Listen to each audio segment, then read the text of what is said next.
The current breakthrough that would see all the hostages released in exchange for hundreds of Palestinian prisoners and detainees is significant and could provide much needed momentum towards ending the over 2-year war.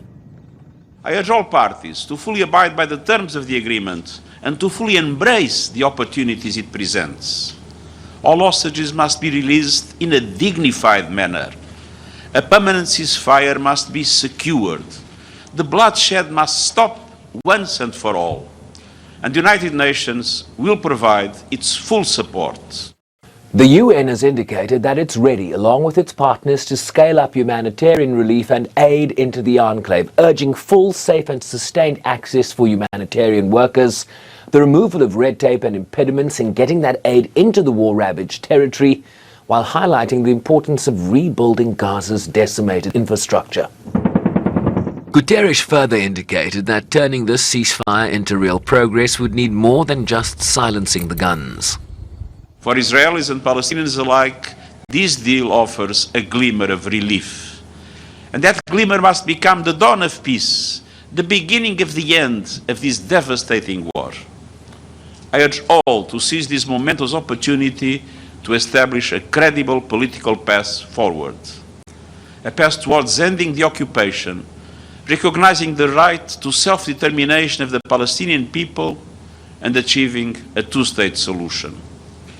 A path to a just and lasting peace between Israelis and Palestinians and to wider peace and security in the Middle East. This breakthrough shows us the power and potential of diplomacy. Let it be a reminder that the solutions to conflicts are not found on the battlefield.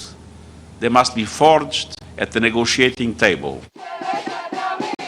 According to reports out of Israel, the ceasefire could start taking effect within 24 hours after a cabinet meeting endorses the move, while the White House indicated the hostages could start being released by Monday next week. South Africa also welcomed the deal.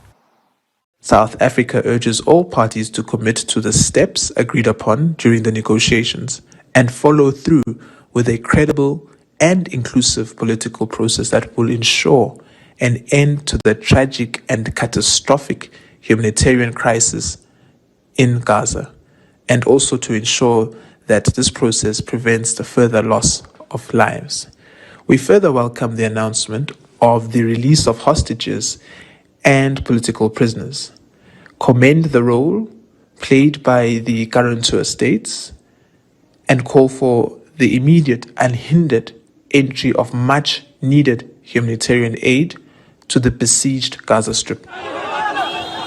Analysts warn that the biggest challenge to securing a lasting ceasefire will be persuading Hamas to disarm.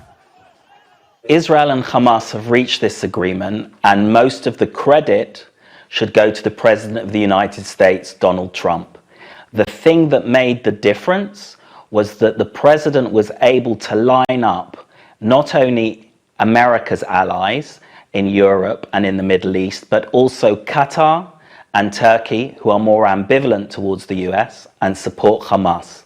And the fact that he was able to do that and to include the condition that Hamas must disarm, that is what's made the difference. While there's been agreement on the first stage and releasing hostages, the biggest challenge will be getting Hamas to disarm, because without that, we're unlikely to see Israel withdraw fully, and we are unlikely to see international actors put billions of dollars into rebuilding Gaza. After tens of thousands of lives lost, hundreds of thousands of injuries, a destroyed enclave, and a trauma inflicted on both sides, hope that this moment could shape the trajectory of this conflict and its ultimate demise.